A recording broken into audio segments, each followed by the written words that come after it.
ஸ்ரீமதே ராமானுஜாய நமஹா. அனைவருக்கும் இனிய காலை வணக்கம். நாம ஸ்ரீமத் பாகவதத்தின் நாள் 30ல நாம இருக்கோம். ஸ்கந்தம் 3 விதுர மைத்ரேய சம்வாதத்துல தான் நாம இருக்கோம். கபில சரித்திரத்துல கபிலருடைய அறிவுரைகள தான் நாமும் கேட்டுட்டு இருக்கோம். அந்த அறிவுரைகள நாம 8 பகுதியா பிரிச்சுக்கிட்டோம் அப்படின்னு பார்த்தோம் இல்லைங்களா? அதுல முதல் பகுதி என்ன அப்படின்னா, தாய் தேவகூதியின் பிரார்த்தனை. தனக்கு உபதேசம் செய்ய சொல்லி கபிலர் கிட்ட பிரார்த்தனைய வச்சாங்க. ஃபர்ஸ்ட் டாபிக்ல. செகண்ட் டாபிக்ல வந்துட்டு பிரகிருதி அண்ட் புருஷன் இந்த பிரபஞ்சம் எல்லாம் எவ்வாறு படைக்கப்பட்டது அப்படின்றது கூறப்பட்டது. அடுத்தது 3வது வந்து மனம் அப்படின்ற தத்துவம். ஏன் அப்படின்னா, இந்த பிரபஞ்சத்துல வாழக்கூடிய ஜீவன்கள் வந்து தன் கர்ம வினைய எது மூலமா அனுபவிக்கிறாங்க அப்படின்னா, மனதின் மூலமாக தான் அனுபவிக்கிறாங்க அப்படின்ற அந்த கருத்த விளக்குறதுக்காக 3வது வந்து மனத பத்தி நாம பார்த்தோம். 4வது இந்த மனது வந்து சரியா இருக்கணும். இறைவன் பக்கம் திரும்பினா தான் நமக்கு நன்மை நடக்கும். அப்ப இறைவன் பக்கம் திருப்புறதுக்கு பக்தி ரொம்ப அவசியம் அப்படின்னு சொல்லி 4 வகையான பக்திகள பத்தி பார்த்து, அதுக்கப்புறம் வந்து 3 வகையான வழிமுறைகள். அந்த பக்திய எப்படி நாம நடைமுறைப்படுத்துதல் அப்படின்றத பத்தியும் நல்லா பார்த்தோம். அதுக்கப்புறம் என்ன பக்தி பண்ணாலும், பிற உயிர்கள நாம வந்து அவமரியாதை பண்ணுவதன் மூலமா நமக்கு நன்மை நடக்காது. ஒவ்வொரு உயிருக்குள்ளயும் பகவான் உறைந்து இருக்கிறதுனால, நாம யார் மீதும் வெறுப்போ, கோபமோ, தீங்கோ செய்யாம, நாம அன்போட நடந்துக்கிறதன் பேர்ல தான் பகவானும் நம் பக்திய வந்து ஏத்துக்குவாரு. அப்படின்ற அந்த உன்னதமான விஷயத்தையும் நேத்தைக்கு பார்த்தோம் இல்லைங்களா? இது எல்லாமே பக்திக்கு கீழ தாங்க வருது. அதுக்கப்புறம் 5வது வந்து என்ன அப்படின்னா, கால தத்துவத்த பத்தி பார்த்தோம். காலம்ன்றது எவ்ளோ பவர்ஃபுல்லானது. ஒவ்வொரு மனிதனையும் கண்ட்ரோல் பண்றதே வந்து காலம் தான். கால சக்கரத்தினுடைய சுழற்சியில யாரும் தப்பிக்கவே முடியாது. ஏன் அப்படின்னா, பகவான் நம்ம ஒவ்வொரு வினாடியும் கண்காணிக்கிறதுக்காக தான் இந்த காலத்தையே ஏற்பாடு பண்ணி வச்சிருக்கிறாரு. அப்படின்றத பார்த்தோம். அதே மாதிரி இந்த காலமானது ஆ நம் வாழ்க்கையில என்ன மாதிரியான மாற்றத்த கொண்டு வரும்லாம் யாராலயும் கெஸ் பண்ணவே முடியாது. இந்த நொடி இருக்குது போல, அடுத்த நொடி வந்து இருக்குமா? அப்படின்றதெல்லாம் யாராலயும் கேரண்டி சொல்ல முடியாது அப்படின்றாங்க. அப்போ கிடைக்கக்கூடிய இந்த கொஞ்ச காலத்துக்குள்ள நாம இறைவன தியானம் செய்து, பூர்ண சரணாகதி செய்து, அப்போதைக்கு இப்போதே சொல்லி வைத்தேன் அரங்கமா நகருளானேன்னு ஆழ்வார்கள் பாடியத போல, அந்த கடைசி நொடி பொழுது ஏன்னா மரண தருவாயில இறைவன நினைச்சுட்டு உயிர விட்டா தான், நமக்கு மோட்ச பிராப்தின்னு சாஸ்திரம் சொல்லுதுன்னு சொல்றாங்க. ஆனா, அந்த நேரம் நம்மால சொல்ல முடியுமான்னு தெரியல. அதனால, "இப்போ நல்லா இருக்கிற இந்த நேரமே நான் சொல்லி வைத்துட்டேன். நீ எடுத்துக்கோ" அப்படின்னு ஆழ்வார்கள் பிரார்த்தனை வைக்கிறாங்க. ஏன்னா காலத்தினுடைய அ மகிமை என்ன அப்படின்றது அவங்களுக்கு தெரிஞ்சிருக்கு. ஸோ, அதனால தான் நம்மையும் என்ன வலியுறுத்துறாங்கன்னா, கிடைக்கக்கூடிய இந்த ஒரு வினாடின்றது அது பொன்னான அரிய வாய்ப்பு. அந்த நொடி பொழுது இறைவன சிந்தித்திடுங்க. உங்களுக்கு நிச்சயமா நன்மையே நடக்கும் அப்படின்னு சொல்லி, காலத்த எப்படி நாம சரியா பயன்படுத்துவது அப்படின்ற விளக்கம் வரைக்கும் தான் நாம நேத்தைக்கு பார்த்துருக்கோம். ஸோ, இப்ப நமக்கு 8 டாபிக்ல 5 டாபிக் வந்து முடிஞ்சிருச்சுங்க. இன்னைக்கு நம்ம 6வது டாபிக். இன்னைக்கு எல்லாத்தையும் ரொம்ப பயமுறுத்த போற மாரி ஒரு டாபிக் அப்படின்னு வேற குடுத்திருந்தோமே! அப்படி என்ன நாம ரொம்ப பயப்படுற அளவுக்கு இருக்கு அப்படின்னு பார்த்தீங்கன்னா, வேற ஒண்ணும் இல்லங்க. பிறப்பு, இறப்பின் போது ஒரு ஜீவாத்மா எத்தனை துன்பத்தை அனுபவிக்கிறது அப்படின்றத தான் கபிலர் வந்து விளக்குறாரு. எதற்காக இத விளக்குறாரு அப்படின்னு பார்த்தா, மனிதர்கள் வாழும்போது என்ன முழுக்க முழுக்க இந்த உடலையே ஆத்மா அப்படின்னு சொல்லி இந்த உடல் தான் பிரதானமா கருதிக் கொண்டு, அதுக்கு தேவையான விஷயங்களையே செய்துட்டு நாம வாழ்ந்துட்டு இருக்கோம். இல்லைங்களா? ஆனா, ஒரு மனிதனுடைய இறப்பு நிகழும்போது, இந்த ஜீவாத்மா இந்த உடல்ல இருந்து பிரியும்போது, நாமோ இந்த உடலுக்காக சேர்த்து வைத்த எந்த ஒரு பொருளும் நம்ம கூட வரப்போறதே கிடையாது. நிச்சயமா நாம் சேர்த்து வச்ச பக்தியும், அந்த ஞானமும் மட்டும் தான் அடுத்து இன்னொரு பிறவியாக இருந்தாலும் சரி, இல்ல மோட்சமே அடையிறதா இருந்தாலும் சரி, நம்மோட கூட வரப்போறது இந்த பக்தியும், ஞானமும் மட்டும் தானே தவிர, அப்புறம் நம்மளுடைய கர்ம வினை. நாம செஞ்ச பாவ, புண்ணியம் இந்த 3 மட்டும் தான். நம்ம கூட வரப்போறதே தவிர, மற்ற எந்த ஒரு பொருளும் வரப்போறதே கிடையாது. அதனால, நாம வாழும் வாழ்க்கையில இந்த உடலுக்கு தேவையானத மட்டும் செய்துட்டு, ஆத்மாக்கு தேவையான பக்திய சேர்த்து வைக்கல அப்படின்னா, நாம ரொம்ப துன்பத்த அடுத்த ஜென்மத்தில அனுபவிக்க வேண்டியிருக்கும். இது ஒரு விஷயம். அத விட இன்னொரு முக்கியமான விஷயம் என்ன அப்படின்னா, இந்த ஆத்மான்றது உடல விட்டு வெளில போறது அப்படின்றது ரொம்ப ஈஸியான காரியம் இல்ல. அது ரொம்ப ரொம்ப வலியும், வேதனையும் தரக்கூடிய ஒரு விஷயம். அப்படின்றதையும் சொல்லி, அதே மாரி பிறப்பும் ஒண்ணும் சாதாரண விஷயம் இல்ல. ஒரு ஜீவாத்மா ஒரு உடலுக்குள்ள பிரவேசிச்சு, ஒரு தாயின் கருப்பறைய விட்டு வெளில வர்றது அப்படின்றதும், ரொம்ப வலியும், வேதனையும் மிகுந்த விஷயம் அப்படின்னு சொல்றாரு. பிறப்பும், இறப்பும் மிகவும், மிகவும் கொடுமையான ஒரு விஷயம். அந்த ஆத்மாவ வலியின் உச்சத்துக்கே கூட்டிட்டு போற ஒரு விஷயம் அப்படின்னு வந்து சொல்றாரு. எதுக்காக இந்த பிறப்பு, இறப்பினுடைய வலிய பத்தி இப்ப பேசுறாரு அப்படின்னா, நாம இந்த பூமியில வாழ்றப்போ ரொம்ப ஆனந்தமா ஒரு சிலருக்கு கஷ்டம் அப்டின்னா என்னன்னே தெரியாம கூட இருக்கலாம். நல்ல வசதி இருக்கலாம், நல்ல அழகு இருக்கலாம். எல்லாமே நல்ல விதமா நடக்கலாம். அப்போ அவங்களுக்கெல்லாம் என்ன தோணும் அப்டின்னா, இந்த உலகம் நல்லா தான இருக்கு. அனுபவிக்கிறதுக்கு ரொம்ப சுகமா இருக்குது. எல்லா வசதிகளும் நமக்கு கிடைச்சிருக்கு. நாம அப்போ இந்த பூமியிலேயே ஆனந்தமாக வாழலாமா? இத விட என்ன பெரிய விஷயம் இருந்துற போது? அப்டின்ற ஒரு எண்ணம் வரும் இல்லையா? எத்தன சொர்க்க போக லோகமே இந்த பூமியில நமக்கு கிடைத்தாலும், மரணமும், பிறப்பும் ரொம்ப ரொம்ப கொடுமையானது. அது வந்து அது என்னன்றத நாம தெரிஞ்சுக்கிட்டா தான், நமக்கு பிறவியே வேண்டான்னு எல்லாருமே கதறிருவாங்க. அப்படின்றதுனால தான். ஏன்னா, இங்கேருந்து இறைவன் திருவடிய அடையிறது அப்படின்றது தான் உயர்ந்த லட்சியம். இங்க இருக்கிறதுன்றது நிச்சயமா நமக்கு வசதி, பண வசதிகளே இருந்தாலும், எல்லா வசதிகளுமே இருந்தாலும், அது ஒரு கொடுமையான விஷயம் தான் அப்படின்றது மக்களுக்கு புரியணும் அப்படின்றத கபிலர் வந்து நினைக்கிறாரு. இப்ப நம்ம வறுமையில வாடுறோம் அப்படின்னா, இந்த பிறப்பு, இறப்புல சிக்கி இருக்கோம் அப்படின்னா, அது வந்து ஒரு இரும்புச் சங்கிலிய போட்டு கட்டினத போலவாம். இல்ல நாம ரொம்ப வசதியா இருக்கோம், நல்ல லௌகீகமா இருக்கோம், ரொம்ப ஆனந்தமா தான் நம்ம வாழ்க்கை போயிட்டுருக்கு அப்படின்னாலும், இந்த பிறவிச் சூழல்ல நம்ம கட்டுப்பட்டு தான் இருக்கோம். என்ன அது இரும்பு விலங்கு, இது தங்க விலங்கு. அவ்வளோதான் வித்தியாசமே தவிர, வேற ஒண்ணுமே கிடையாது. எப்படி ஒரு ஏழையா இருந்தாலும் சரி, பணக்காரனா இருந்தாலும் சரி, யாரா இருந்தா அறிவாளியா இருந்தாலும் சரி, முட்டாளா இருந்தாலும் சரி, இந்த பிறவியில வாழ்றதுன்றது ஒரு கொடுமையான விஷயம் தான். இது நமக்கு வேண்டாம். இந்த பிறவி நாம பட்ட வேதனை போதும். இனி ஒரு முறை நாம இந்த வேதனைய அனுபவிக்க கூடாது. அப்படின்றது ஒவ்வொரு மனிதனுக்கும் புரியணும். அப்படின்றதுக்காக தான் இந்த டாபிக்கையே வந்து போட்டு வச்சிருக்கிறாருங்க கபிலர் வந்து. நமக்கே கூட தோணும் இல்லைங்களா? அப்படி என்னப்பா ரொம்ப கொடுமையா? அப்படின்னு தோணும் இல்லைங்களா? வாங்க பார்க்கலாம் அது என்ன கொடுமை அப்படின்றத. இப்ப என்ன அப்படின்னா, முதல்ல வந்து இறப்ப பத்தி சொல்றாரு. ஒரு ஜீவாத்மா எப்படி உடல விட்டு பிரியுது அப்படின்ற அந்த விஷயத்த டிஸ்கஸ் பண்ண போறாரு கபிலர் வந்துட்டு. ஸோ மனிதன் தன் இந்த தலைப்பே வந்து என்ன பார்த்தீங்கன்னா, மனிதனின் அறியாமையும் லௌகீக பற்றும் அப்படின்றது தாங்க. இந்த 6வது டாபிக்கே வந்துட்டு. மனிதன் வந்து ஒரு வாழ்க்கை ஃபுல்லா அவனுக்கு கிடைச்சத நல்லா வீணடிக்கிறான்.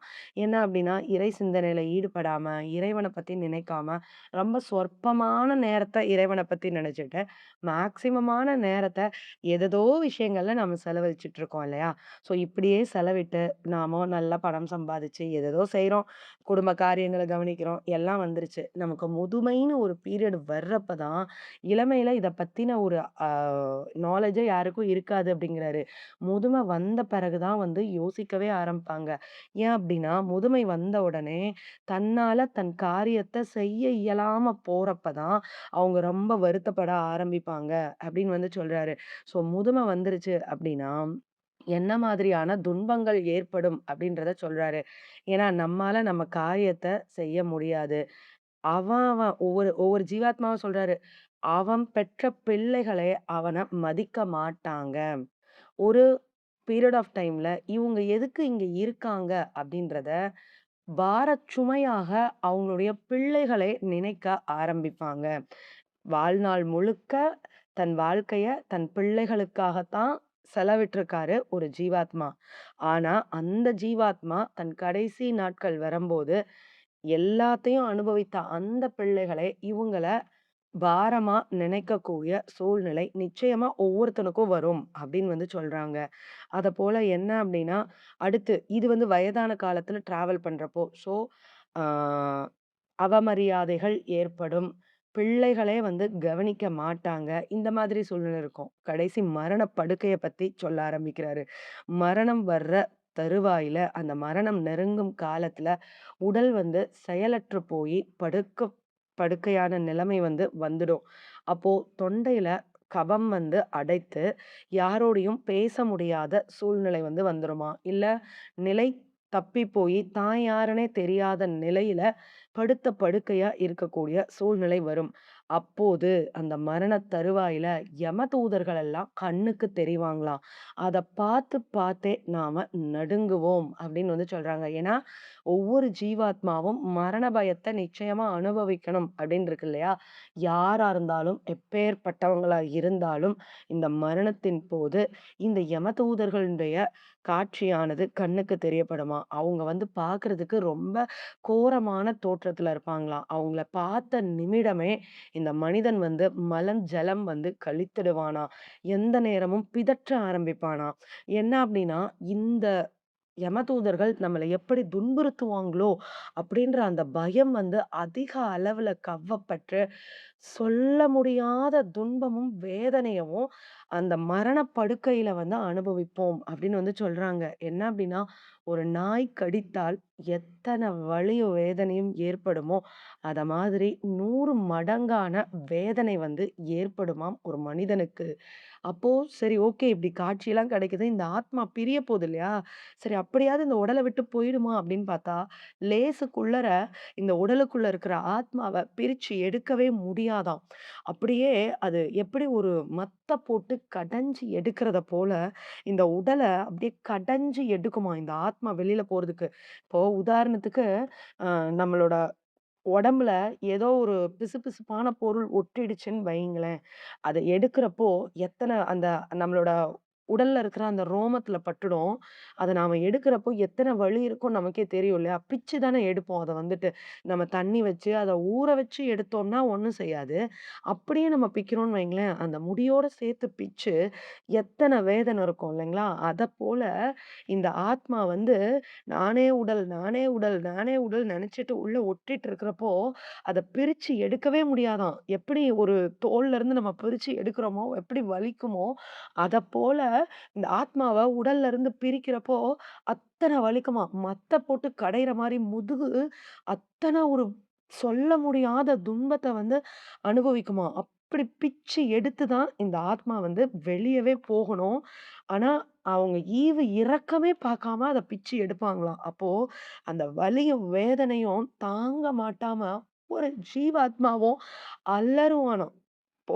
அதனால தான் பயந்துட்டு போகவேன்.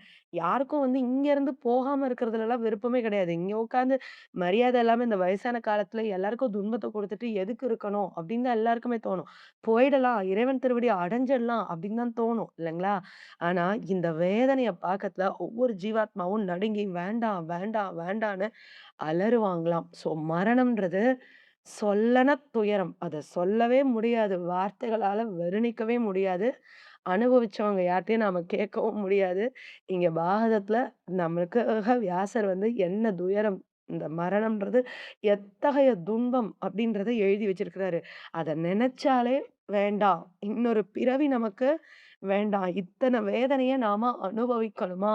நாம வாழும் காலத்துல அனுபவிக்கிறதெல்லாம் ஒரு பெரிய விஷயமே கிடையாதுன்றாங்க. இன்னைக்கு பணம் இல்லாம கஷ்டப்படுறோம். இல்ல வேற ஏதோ ஒரு துன்பத்துல கஷ்டப்படுறோம் அப்படின்னா, இதெல்லாம் ஒரு வேதனையே கிடையாது.